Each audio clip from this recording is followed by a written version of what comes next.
नाज़रीन, इस वक्त जहाँ भी देखते हैं हम, जो जिक्र है वो ज़्यादातर राहुल गांधी की रैलियों का जिक्र है कि जो रैली राहुल गांधी ने शुरू की है उसका जिक्र है, या फिर चुनाव का जिक्र है जहाँ भी कहीं, या फिर इलेक्शन कमीशन का जिक्र है। और तमाम तर केसेस भी हाई कोर्ट के अंदर इस वक्त रोज बरोज हम देख रहे हैं दाखिल हो रहे हैं, और इस तरह से कई सौ केस दाखिल हो चुके हैं चुनाव आयोग को लेकर के, इलेक्शन कमीशन को लेकर के केस दाखिल हो चुके हैं।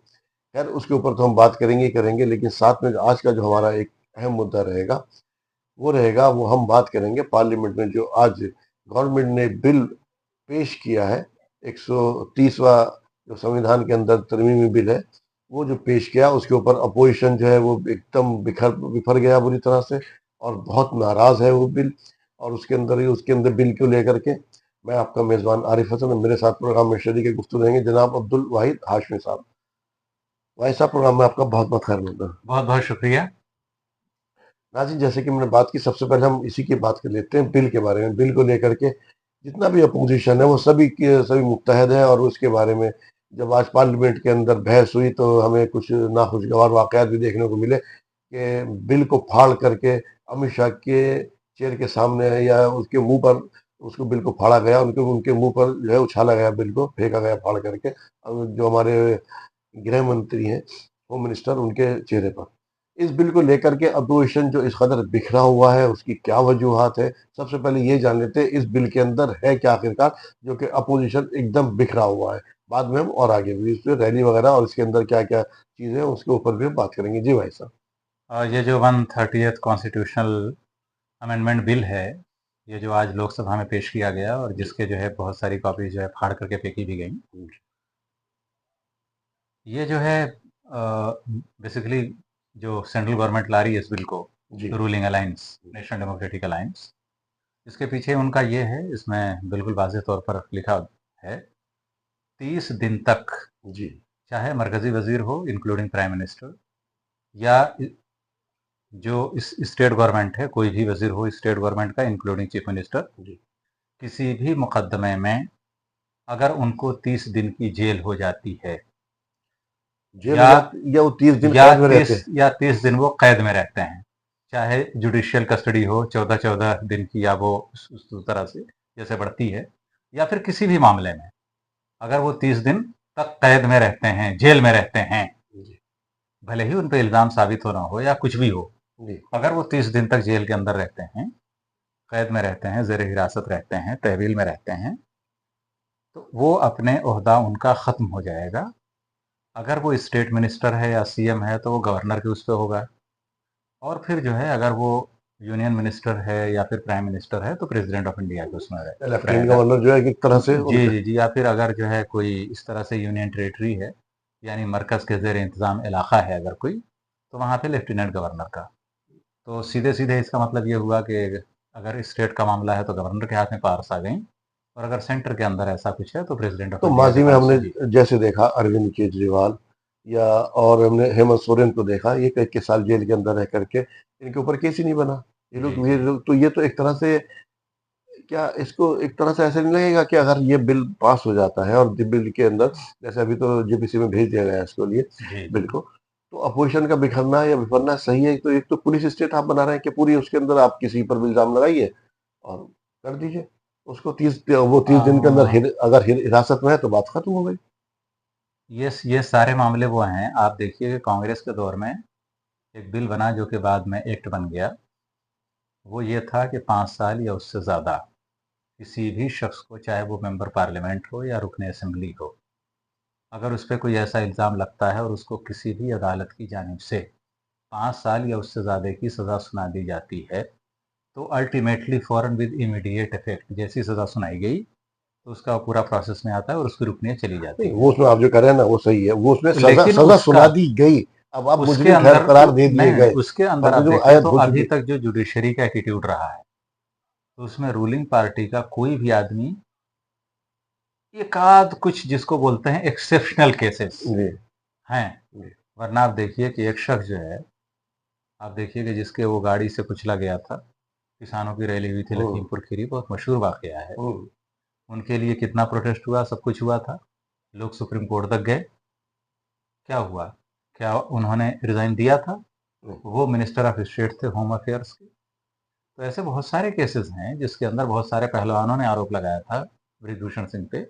वो सब बहुत सारे मामलात हैं नहीं मैं कि उस अभी क्या हुआ। नहीं मैं तो ये अपोजिशन का वो है, अपोजिशन का ये मानना है कि ये मिसयूज होगा और अपोजिशन पार्टीज पे कोई भी एलिगेशन लगा करके, भाई 5 साल तो आप भूल जाइए, 30 दिन के लिए तो हिरासत में रखा ही जा सकता है। भाई 30 दिन की तो बिल्कुल, कस्टडी मांग ली, अभी बिल्कुल। तो मुकदमा शुरू ही नहीं हुआ है आपका। हाँ, तो आप 30 दिन असल हिरासत पेंच में। वही है कि 30 दिन के अंदर भी अगर मान लीजिए कि कुछ भी नहीं हुआ, हमारे यहाँ तो चार्जशीट फाइल होने में कुछ लोगों को कई कई साल लग अभी जाते हैं। हेमंत सोरेन का अभी तक बताइए इससे आप। 4 साल का जी। इस केस से तो 4 साल क्या आप हुआ? बताइए कि बहुत या सारे ऐसे सत्येंद्र हैं। जैन का केस 4 साल तक अंदर जी, रखा, जी, क्या जी। और आप कह रहे हैं तो उसके जो बाद क्या एजेंसियां हैं। हुआ?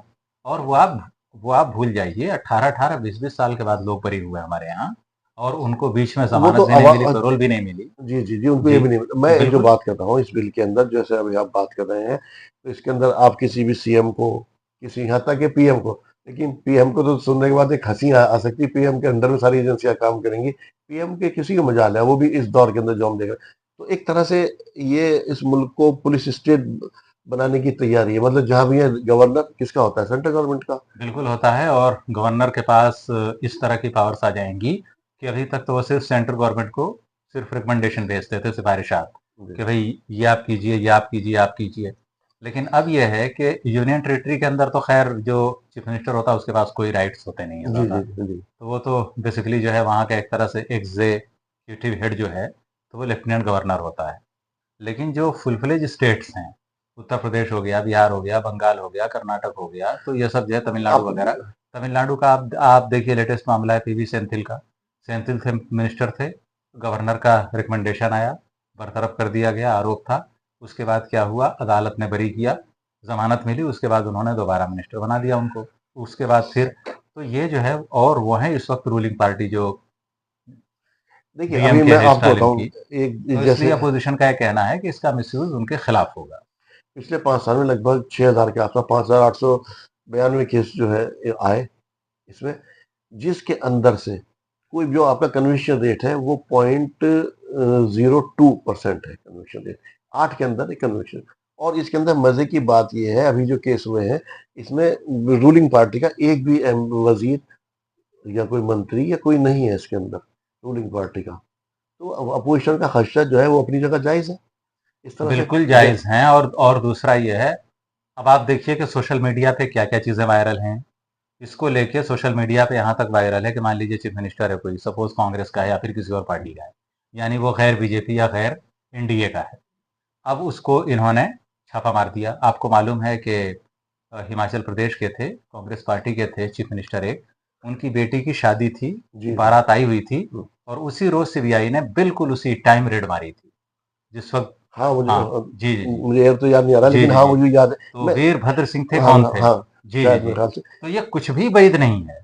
तो जो अब ये मौजूदा मतलब हुकूमत है सेंटर में, तो कुछ भी वैध नहीं है कि देख, क्या होगा। अगर ये हो जाता तो क्या जो गवर्नमेंट इस तरह से बिल लेकर के आ रही है ये, तो क्या जैसे मैंने शुरू में रैली की बात की, या जैसे अभी हाई कोर्ट्स के अंदर या कोर्ट्स के अंदर जो अभी इलेक्शन कमीशन को लेकर के इस वक्त एक लगातार पिटिशन दायर हो रही है, या जैसे हम बिहार के अंदर देख रहे हैं राहुल गांधी को इस तरह एक सपोर्ट मिल रहा है, ना कोई गाड़ी लेकर के आ रहा है, गाड़ी से भर के लेकर आइए, कुछ लेकर के आइए, एक दौर ऐसा लग रहा है, जो लोग बता रहे हैं इसके बारे में, जो और तजज़िये निगार वो भी कह रहे हैं कि 74 का दौर हमने तो खैर नहीं देखा, कि 74 का सा दौर लग रहा है इस जेपी वक्त के अंदर, जेपी जेपी आंदोलन जैसा। जेपी आंदोलन हाँ जिस और तरह से शुरू हुआ था, देखिए, जेपी आंदोलन और इसमें फ़र्क क्या है?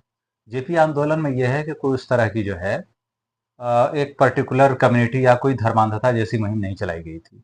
बीजेपी के साथ इस वक्त सबसे बड़ा प्लस पॉइंट क्या है कि वो एक प्रोवर्ब है इंग्लिश का, choose your enemy friends will come. तो इन्होंने पूरे जो है एक नेशन वाइड हिंदू वर्सेस मुस्लिम नैरेटिव खड़ा किया है। मीडिया के सहारे ये नैरेटिव काफ़ी अंदर तक सरायत कर गया है, और इसके आड़ में ये हर वो काम कर रहे हैं जो जमहूरियत को नुकसान पहुंचाने के उसमें आते हैं ज़ुमरे में।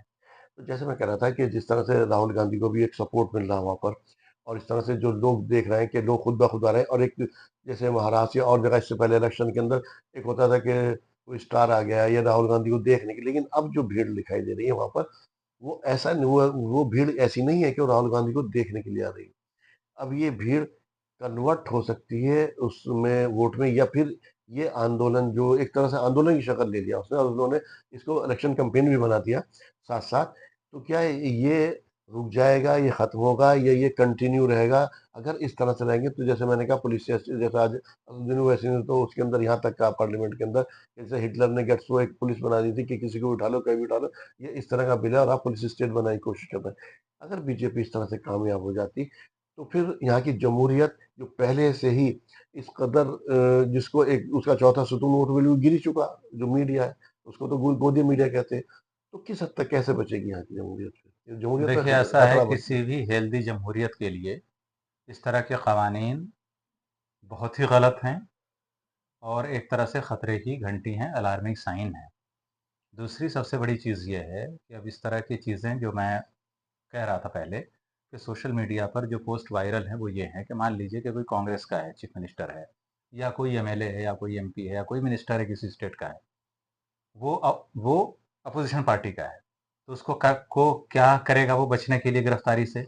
एक मिस कॉल बीजेपी वाले उस पे आप दीजिए टोल फ्री नंबर पे और आप रुकनीत लीजिए बीजेपी की, फिर आप बच जाएंगे क्योंकि मैं तो उसमें हूँ। तो तो जैसा इस तरह के सटायर जो है ये भी सोशल मीडिया पे वायरल नहीं है। हो सकता है। तो अब ये जो है नहीं पार्लियामेंट में बिल्कुल आज पुलिस आज स्टेट चल रहा नहीं, है, बिल्कुल पार्लियामेंट पुलिस में पुलिस आज स्टेट ही कांग्रेस ने बनाने की कहा कोशिश है। कि ये बिल सबसे पहला हमला करेगा चंद्रबाबू नायडू और नीतीश कुमार के ऊपर, कि अगर आप सपोर्ट में रहते हैं, क्योंकि अभी साथ साथ आ रहा वाइस प्रेसिडेंट का इलेक्शन।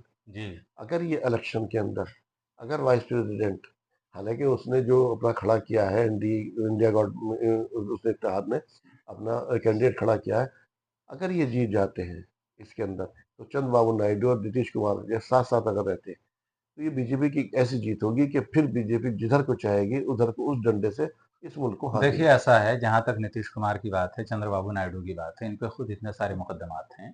ये लोग खुद भी इतने भ्रष्ट हैं, ये जो है बीजेपी के साथ रहना इनकी मजबूरी ने भी है और उसके अलावा इनके पास कोई और मुतबादिल नहीं है। कांग्रेस के साथ अगर जाएँगे तो मुझे लगता नहीं कि कांग्रेस इतने खुले दिल से लेगी और इस सूरत-ए-हाल में भाई इस वक्त तो जबकि खतरा उनकी आपके जो आपके है सर पर मंडरा गया ना अब तो। खतरा वगैरह ये सब बेकार की बातें हैं जो रूलिंग अलायंस रहता है। देखिए, कानून क्या है? वो एक मकड़ी का ऐसा जाल है जिसमें अमीर आदमी या जो लोग बारसूख हैं या जो साहिब इक़्तिदार हैं कभी नहीं फँसते। वो तो दूसरे लोगों को फँसाने के लिए होता है। ऐसा फिलॉसफर्स का है कहना और ये काफ़ी हद तक सही भी बात है। तो क्या अब यार हमें ऐसा लग जी। रहा है कि जैसे पहले हमने देखा इलेक्शन हुए, एक पार्टी गवर्नमेंट हार गई और आराम से तब्दीली आ गई इक़्तिदार के अंदर, दूसरी आ गई। क्या इक़्तिदार बीजेपी इतनी आसानी से छोड़ने को तैयार नहीं है? देखिए, वो बीजेपी साम-दाम, छोड़े दंड छोड़े सब न कुछ छोड़े, अपना रही है। बीजेपी छोड़े न छोड़े इक़्तिदार, सबसे बड़ी चीज़ ये है कि क्या अवाम बीजेपी को हटाना चाहते हैं?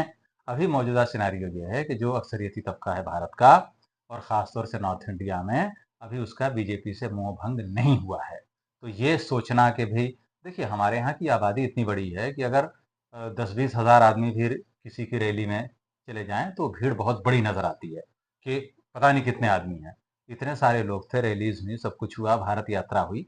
मैं ये नहीं बोलता कि जो है कांग्रेस को फ़ायदा नहीं हुआ, बिल्कुल फ़ायदा हुआ। कांग्रेस जो है मतलब आप सोचिए कि इस वक़्त 100 पे है, जी। तो अगर वो 100 के आस-पास आ गई है कांग्रेस पार्टी तो जस्ट डबल का वो है, तो इंक्रीज़ हुआ है, सब कुछ हुआ है।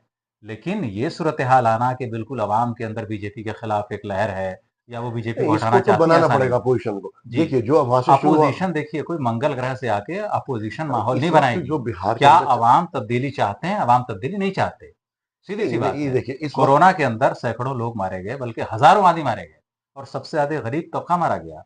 खुद नरेंद्र मोदी का बयान है कि 80 करोड़ लोग ऐसे हैं भारत के, जो हमारे दिए हुए अनाज पे मुनहसिर हैं। अगर हम वो अनाज बंद कर दें, तो उनको 2 वक़्त की रोज़ी नहीं मिलेगी। लेकिन ऐसे गरीब लोग भी बजाय इसके कि हुकूमत से सवाल करें, कुछ और उनकी पॉलिसी पे कुछ बोलें। आप देखिए यूपी के अंदर बहुत सारे हुए थे केसेस। एक वो तो बुढ़िया से पूछा गया कि भाई किस लिए दिया बीजेपी को वोट? उसने बोला कि हमें 5 किलो अनाज मिल रहा है। अब आप बताइए कि जब हिंदुस्तान के लोगों की ये सोच हो जमहूरियत की, तो इसीलिए जो है हमें फिर उसी पुराने दौर में जाना पड़ेगा कि सोक्रेट्स ने एलीट की बात क्यों की थी, रिपब्लिका के अंदर प्लेटो ने एलीट्स की बात क्यों की थी। तो समाज के एलीट्स अगर वो एनलाइटेंड हैं, तभी समाज चलेगा और जहाँ तक अवाम की बात है, तो हर दौर में अवाम जाहिल रही है और अवाम ने हमेशा बुरा किया है देखिए अब माशरे का। ज अवाम अक्सरियत जो है तो उसको जो है इतना अक्ल फ़हम शऊर नहीं होता है और फिर वो किसी भी राह में बह जाती है और अवाम को साहिब इक़्तिदार ने हमेशा अपने तरीके से चलाया है। तो भारत की नहीं, अवाम इतनी जो है मैच्योर नहीं है कि उसको पता हो कि ये है, ये है, ये है। तो ये नहीं, अभी जो है नामुमकिन देखिए है कि बीजेपी किसी अवामी उससे या अवाम के अंदर ऐसा अवाम के अंदर लहर नहीं है। हाँ, रैलीज़ में जा रहे हैं लोग, लेकिन ये कि बीजेपी के लिए बहुत बड़ा अलार्मिंग साइन है, तो ऐसा नहीं। नहीं, देखिए फिलहाल जो है खाली यही जो है कि आपको 2 वक़्त की रोटी दे दी और एक जी, मकान दे दिया रहने के लिए, यही जो है आपका हक नहीं है। जी, नाज़रीन से कहूँगा जो जो भी आपका शहरी है वो वोट भी आपका हक है, आपके और भी बहुत सारे राइट हैं। और जो एक ये जो अभी हम दिखाई दे रहे हैं वहाँ पे जो एक रैली चल रही है जो सासाराम वहाँ से बिहार के सासाराम से रैली शुरू की है, अगर ये कंटिन्यू रहती है, एक आंदोलन की शक्ल ले लेती है, इसे अभी लोग जो कह रहे हैं वो इस तरह से कि अभी ये शुरुआत है। लेकिन आप इसको अभी इलेक्शन में 29 और इसमें बहुत टाइम है 27 के अंदर, अगर आप इसको किसी एक बड़े आंदोलन के अंदर तब्दील कर देते हैं, तो यकीनी तौर पर तब्दीली आएगी। ऐसा नहीं है, उसके लिए जो भी कुर्बानियाँ देनी पड़े वो अवाम को सबको देनी पड़ेंगी और अगर आपको 2 वक़्त की सिर्फ़ 5 किलो अनाज ही चाहिए, तो फिर आप गुलामी की तरफ जा रहे हैं। हिंदुस्तान एक पुलिस या स्टेट और यहाँ की जमहूरियत जो है, वो जो अभी बात हो रही थी, जमहूरियत नाम की कोई चीज़ बचेगी नहीं, वो एक हिटलरशाही स्टेट की तरफ ही बढ़ जाएँगे आप और इसके लिए हम देख रहे हैं इस वक़्त में अवाम के अंदर ऐसा नहीं है कि अवाम जो खुद ब खुद इस वक़्त आ रहे हैं, वो खाली ये नहीं राहुल गांधी को या किसी को देखने के लिए आ रहे हो। वो उन्होंने जो राहुल गांधी ने वोट चोरी का नैरेटिव सेट किया है, उसको वो एक्सेप्ट कर रहे हैं। फ़र्क ये है कि इसको कितना लंबा आप लेकर जाते हैं, इस आंदोलन को कहाँ तक आप लेके जाएँगे। लेके जाएँगे तो आगे बात बढ़ेगी और बिहार से बहुत सारी चीज़ें भी उठी हैं, जैसे अभी हम बात कर रहे हैं 74 की तहरीक हुई, जेपी आंदोलन की बात कर रहे थे। फिलहाल भाई साहब प्रोग्राम में तशरीफ़ आफ़री के लिए आपका तहे दिल से शुक्रिया। बहुत-बहुत शुक्रिया। तो नाज़रीन इसी के साथ अपने मेज़बान को भी दीजिए इजाज़त। आदाब।